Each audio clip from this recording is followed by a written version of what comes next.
not as a husband. She gonna be like, oh, you the fighter. You know, you're automatically guilty.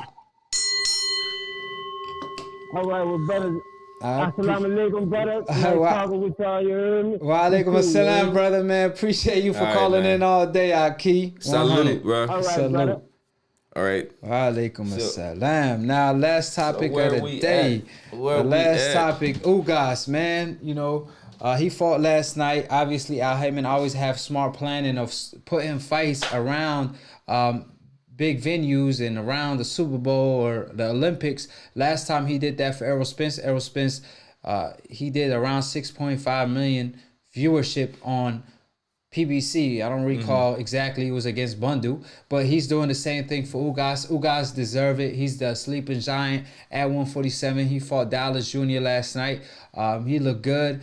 Obviously, Dallas Jr. got stopped in the 7th round because he could no longer continue. It was his best round, but you know, when it's your best round and you have your best moment and then get clapped right back, it's kind of discouraging. That's why the corner stopped it. We saw a lot of deaths in the sport of boxing lately, and I don't have no problem with them stopping the fight.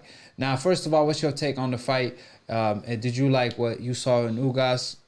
So I think Ugas put himself in a good position to be recognized as one of the top 5 welterweights in the country. So you're saying, oh, just top 5, but when you talk about welterweights, I think that's something to say. We were arguing, division. Yeah, that's super deep, and we were arguing. I was like, is he firmly in your top 5? And I think that it's not necessarily based on this performance, but what he did is make sure that he's kept his name and he's kept his performance in the public eye. He didn't do anything to kind of take away the momentum that he got from the very strong performance that he had against Porter at this point. So I could see him. He's not at the top, the top 3, I would say, welterweights, but I think he falls just under that. And then so me, that's going to open him up for a good fight against. I would love to say Crawford, or I think Porter's gonna do his best to avoid him.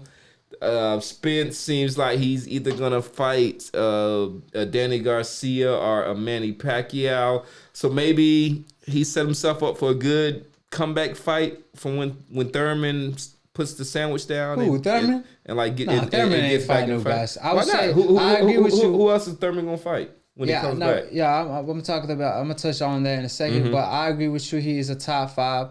I believe he's a top 5. I say Errol Spence, Terence Crawford, Manny Pacquiao, Danny Garcia. So you got Danny Garcia. I say Keith Thurman. Ugas. You know, Sean Porter number 6. The reason I say that, I believe he edged the fight with Sean Porter. He was using angles. A lot of people said, "Oh, Sean Porter fought the wrong fight." Nah, he fought the right fight. It was a strategy. They did not Kenny Porter said that they made that game plan that night. Yeah. It don't happen like that. Yeah. You have a game plan. You work on it for months. They came in, they didn't look as good as they thought. They knew they was in it for a real fight because Ugas know how to fight. They know in the pocket. And he comes in shape. He goes to the body. He takes angles. He don't have the knockout power of Mike, but he definitely have technical skills, and he always takes the right angles. He was making Sean Porter look silly in the inside the way he was taking them angles, throwing hooks, countering Sean Porter. Sean Porter was landing every now and then, but he wasn't doing that great. So like I said, that's why I had him edging that fight. So like I said, he is the top 5 welterweight, but as far as Keith Thurman, he would never go near Ugas. It's too much of a risky fight, and it's not big enough. So if anybody gonna fight him, it's gonna be an Errol Spence, maybe a Crawford. He's coming off of a loss. He doesn't have a lot of leverage. Who? Keith Thurman. Oh, he got a lot of leverage. Keith Thurman just Keith Thurman just fought Manny Pacquiao. That's a legendary guy. And then before that, he fought Josecito Lopez and was. But regardless, you have to keep in mind he has wins over Danny Garcia, Sean Porter. Stops right You know what I'm saying? And then that's kind of like top 10. So the thing is, so he's not going to fight those two. So he's not going to fight Spence. He already got beat by Pacquiao. He might fight Errol Spence now. I mean, like Errol Spence told him at one time, I want that fight more than I want to breathe. I was like, man, that was the truth. I hit finna violate Keith Thurman. Like, I never heard him say that before. And when he said that, I was like, man, I know Keith Thurman ain't going to be like, man, don't duck me, son. I know he ain't gonna keep that energy with Errol Spence. So when I saw that, I was like, man, Keith Thurman is not interested, and he never was. And Keith Thurman kind of basically, I thought he was gonna be the first one to step up actually at one point. However, he kind of kept pushing it back. One time in 2015, he said that fight going to take place in 2017. 2017 came, that fight going to happen in 2019. 2019 came, he said that fight going to happen to 2021, maybe. Yeah. And he put a maybe behind it. So it was like, really? So like, one thing, Craig, hold you out. So, like, before, because we're getting near the end, but I want people to go ahead and within the comments section, you listen to this, go ahead and list your top 5 out there, and we'll, like, kind of read. So, your top 5 welterweight, because you have Ugas in there. Yeah. So, for me, I would do a Crawford, Spence, Pacquiao. I'm gonna do Porter Ugas. Well, no, let me see, because I like that list. I like that list. It's okay. I like that list. Okay. You know, you can have Ugas before Sean or Sean first. It don't matter. But I just give it to Keith because Keith Thurman did beat Sean and Danny, and I feel like Ugas beat Sean. I just don't think he's the same fighter right now. Yeah, but one thing for sure, when Keith Thurman fought those guys, they was on top of their game, so was he. However, now he knows Errol Spence is the cash cow. He knows Errol Spence is the money man of the division, especially if he beat a Manny Pacquiao. Keith Thurman would be dying to fight him. He's glad to take the L now. He used to say, I have an O and I'm not afraid to let it go. Well, he don't have an O no more. He don't got to worry about his O. Yeah. You know what I'm saying? So he will be glad to take another one for, his name is one time. He'd take another one time for, you know, a big payday by Errol Spence. I don't see it happen. So one of the reasons is that he recognized that Errol Spence is the truth. And even though I give Ugas credit, I like he comes in shape. He has the Cuban boxing acumen and background. There are some flaws to his style, right? Yeah, so one thing, he's not perfect. He's got very heavy feet. He fights flat-footed, and I think that Thurman thinks that athletically, I'm a little bit better than him. I have better feet, so I could find ways to get myself into good angles and do that. So I think that he might be open to it. And then he knows that Ugas has a good enough reputation at this point, but he's not this supreme threat that Errol Spence is. But I don't know. I feel like that's too much of a risk for Keith Thurman at this point. I do agree with you. He do have heavy feet, and that's why Sean Porter fought him the way he did. But when you do, like you're gonna feel his presence if you fight him. And Keith Thurman, he already is not comfortable fighting in the inside. So that being said, Ugas, you know, versus Keith Thurman is a great fight. I would favor Ugas at this point because I don't know, like Keith Thurman, if he's all the way back. That same one time, close. You know, I will favor one time, but toss up. You know, Ugas now, I feel like he has his number because I don't think Keith Thurman still had the hunger. I would love for Keith Thurman to prove me wrong. So one shout out. We're still waiting for other ones to come in, but Matthew Valentine has Spence, Crawford, Pacquiao, Porter, Ugas, and Dan. So that was 6 of them, but we it's all right. You got Danny like right outside of your top 5. So that's close. So he had Ugas on his top 5. That's actually like the same list as mine, but just in like a different order. Yeah. So we have Ratty Habits has Crawford, Spence, Pacquiao, Porter, and then Jaron Ennis. I like that. Yeah, I like that. That's a nice. And I feel like Ugas will be a great fight for Jaron Ennis knocking at the door. Or Vergil Ortiz. I believe Jaron Ennis versus Ugas. If he could beat Ugas, he could get a title shot now with Crawford or Errol Spence. Yeah. Because it's so hard to get a title fight. I mean, just to get a top 5 name opponent, it's like getting a title fight at another division. So if Jaron Ennis could land a title, a fight with Ugas, that would kind of be a good lead up to a title fight for him.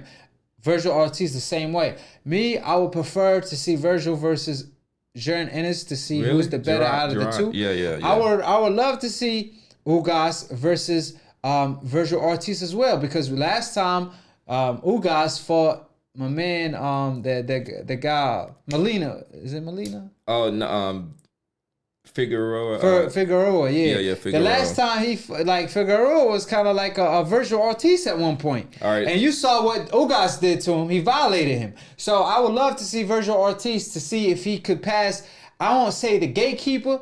I will say the sleeping giant that people sleeping on.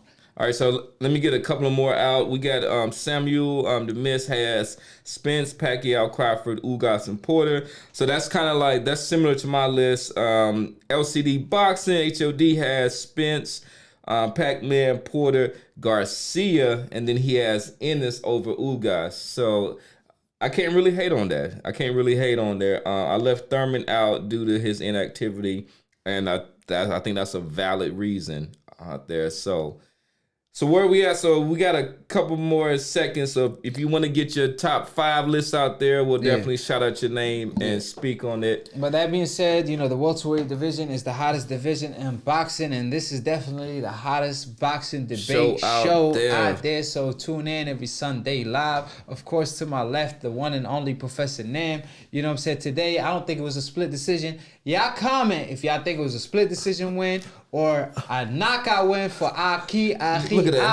or Professor Nam, whoever y'all picking. Hashtag AkHi, hashtag Professor Nam. I appreciate every single one of y'all. Subscribe below if you're trying to get smart about a minute. If you're trying to get dumb about a second, don't. And listen to these casual fans. Of course, on Split Decision, we offer the book of the truth. So if you do open the book, that's exactly what you get, is Split Decision. So that being said, tune in every Sunday live by clicking on the notification bell to get notified every time we post or go live. If you want to attend the AkHi University, for all the casual fans that want to be hardcore, come to the AkHi University. We have real life professors like Professor Nam teaching for free. All you have to do is subscribe, you know what I mean? So that being said, I appreciate every single one of y'all. I don't know if you noticed, Professor Nam, this weekend, I posted a fight with me and, sparring and things. I did notice.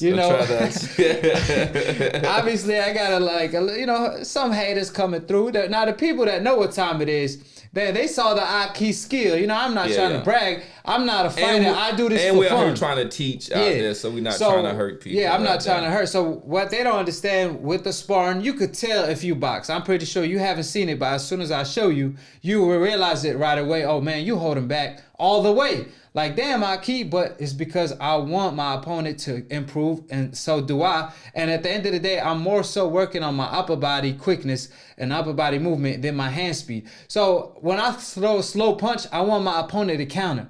So I could work off that. Mm-hmm. And at the same time, people in the comment section like, man, you slow, man. I'll knock you out, this and that. And I was like, man, that's how I know you will get knocked out, because you should know this ain't my real hand speed. Like, you will see me throw a real punch and then see me throw a slow punch. Every time I threw a real punch, I hurt the dude. You know what I'm saying? So at the end of the day, it's all, ain't no winner or loser in sparring. So it's all about who learns more. The winner in sparring is the guy who worked on more things and learned more. And that's what I do when I spar. Like I said, it's my passion. It ain't even like I'm a professional, none of that. But I will whip KSI for that bread. You know what I'm saying? I don't even condone YouTube boxing.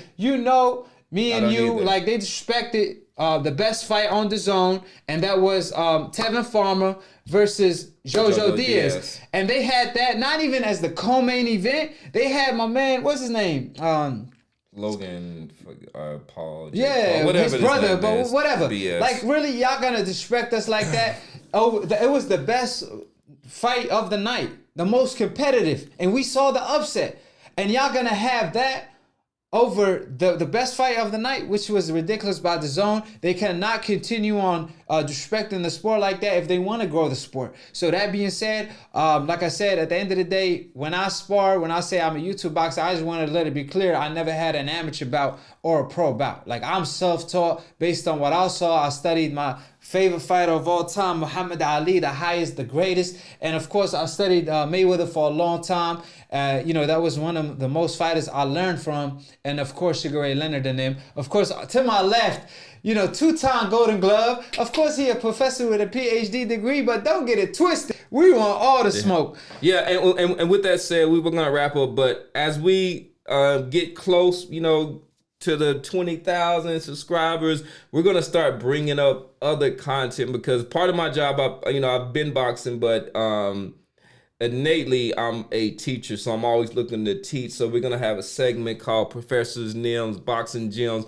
where we give y'all a little bit of technique. Like, we're going to show you how you can hook off of the jab. We can show you how to pull counter. We're going to show you some intricate things with the footwork. Yes, but sir. just make sure that you subscribe, hit that like button, and click on the notification bell. Yes, and make sure that you tune in every week. And I just want to, Ratty Habit said, AkHi, I saw you 40% all day. You was good work for him. So basically he sees that I was just going like 40%. Like I said, you know, it's tough when you're not trying to hurt. Like I will throw a real punch to the body, but not to the head. So when you throw a slow punch, is you got to be, you know, work harder to basically avoid the counters, because he's throwing at real speed. I'm not. Yeah. On the other hand, I'm out of shape. I ain't gonna front. Like I haven't been working out for 2 or 3 years, but I still had them skills though. You know what I'm saying? I still could throw them hands. But regardless of any of that, I appreciate every single one of y'all. OG Swag, appreciate you, AkHi, all day, man. I appreciate the love and the support. All my AkHis from